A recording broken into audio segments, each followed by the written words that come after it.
Presented by Taryn Warren of TNT Quarter Horses. All rights are reserved. This video is intended for the original purchaser only.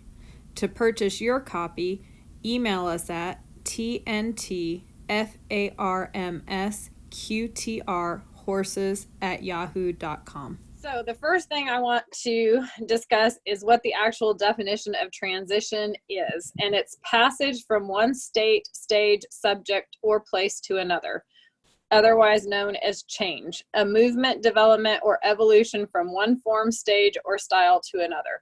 And I think it's really important to really understand that word transition, because I think a lot of times we get stuck in transition and we think that we're talking about riding from canter to halt or walk to trot or trot to canter, and we think of that as transition. But transition is really any passage from one stage to another. Any change that we make in that horse is a transition to something, whether it's a transition from left bend to right bend, whether it's a transition from halt to back up, transition from half pass to leg yield.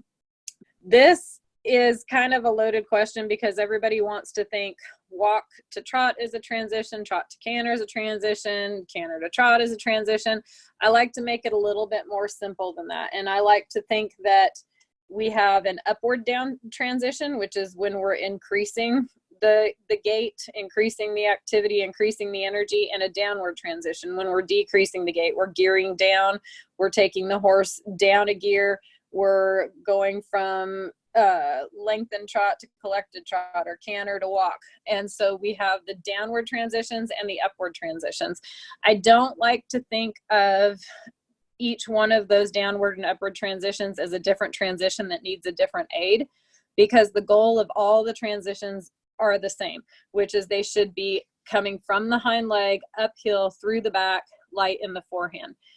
And we don't need different aids for each of the gaits to teach the horse that. What we need to teach the horse is to be over the hind leg, through the back, light in the forehand. And then we need to teach them that we can either add energy to that or take energy away from that to create the transition that we're Working with horses comes with an inherent risk. Please consult a professional when necessary. Remember, you're not practicing for perfection. You're practicing for progress. Don't drill your horse until they're unwilling to work with you.